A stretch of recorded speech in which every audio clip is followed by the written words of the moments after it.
So I wanted to talk about a bit more about how you got into philosophy.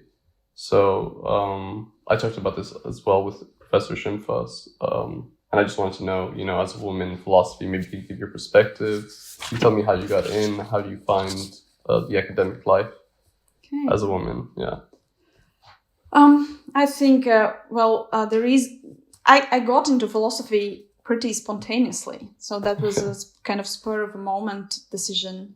I was interested in history firstly. So I wanted to apply for history and then just change my mind like in the last 10 minutes when I had to apply for my first position. And I wrote philosophy as a first position. And I think it's a good choice for me. Okay.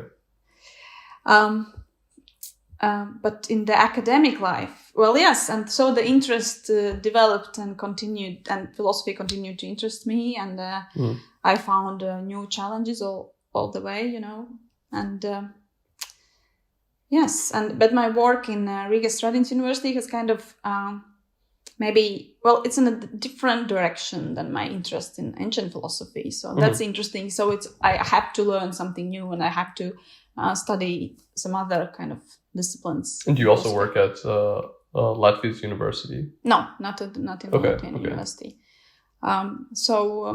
Yes, but the academic life for a woman, I don't really think that it's very different as for a man. Okay.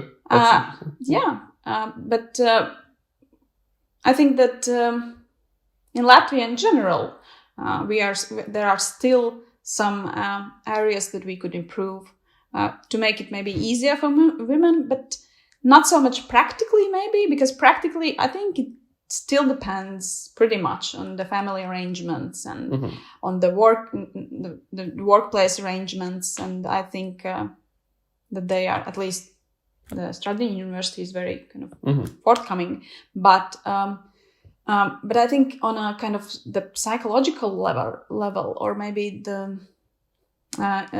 when talking about the attitude of that we can feel in a society, let's say even the language itself. In Latvia we have the maternity leave. In Latvian it's bērnu kopšanas atvaļinājums, which means it's your child care vacation. So it's like a holiday for you. So I think in the language itself, it kind of undermines what the woman is what they are actually doing at home. So like, what is a woman then?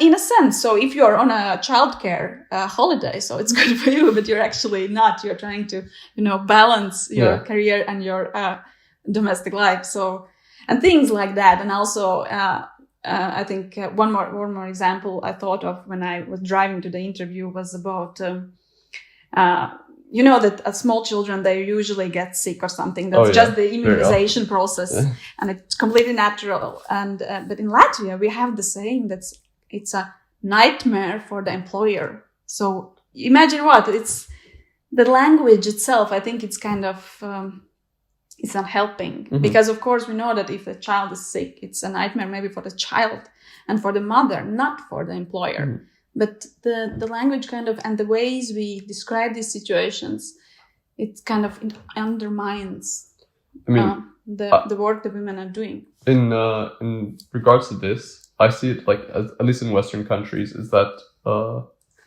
maybe similar to racism. It's not as explicit. It's more like a sort of implicit racism or sexism that you see every day, And that was more of my question. Like, do you not notice like this implicit sexism? Or I'm not sure if you would call it sexism, but for example, like the words they use when they say you're on child care holiday, but technically as a woman, you are doing work to society. Like, you're not really on holiday even, because first, even being like giving birth is technically work. You're providing for society, you're providing for like the future generation, and then you also have to take care of the child, which is work in itself. It's not like you're doing it. I mean, of course, women, they do it for their own happiness as well, but you can work at a job and also be happy and get paid for it.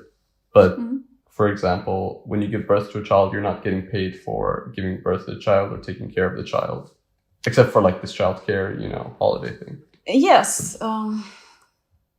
I wouldn't use the word sexism, I think. No, but I would stress that we should change the language how we speak about this, and maybe it would also change the attitude in a longer term, maybe. So you wouldn't use sexism.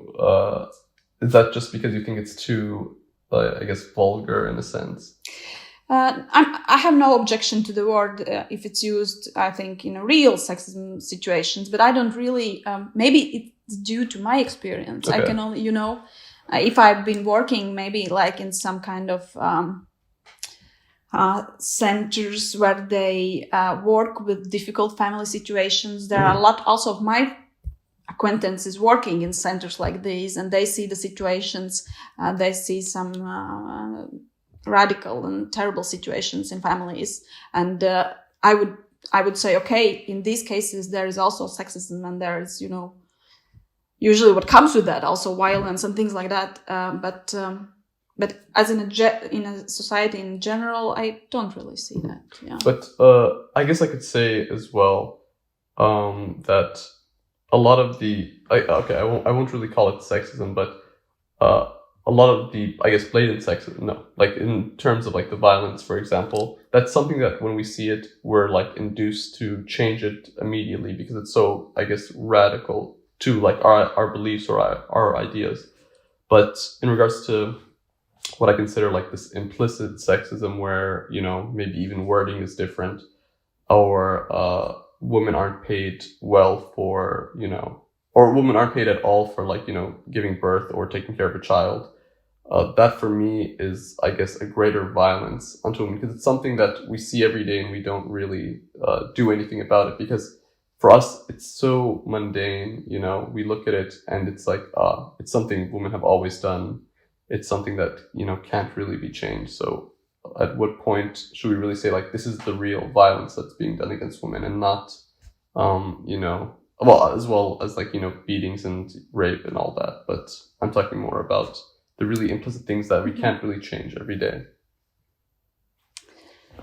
Yeah, I'm thinking now about my own views, that maybe I'm kind of missing something when I'm saying that there is no kind of sexism in this way, but some implicit. Yeah, maybe, of course, the kind of the maternity support, the money paid to the mothers could always be higher. And or do you mind if I, for example, like take a socialist talking point? They would say that not being paid fairly for a day's labor, for example, is violence against the worker. And in this case, one could then, I guess, put it onto the woman and say, not being paid fairly for taking care of a child is violence against the woman. I would maybe I would look at this point.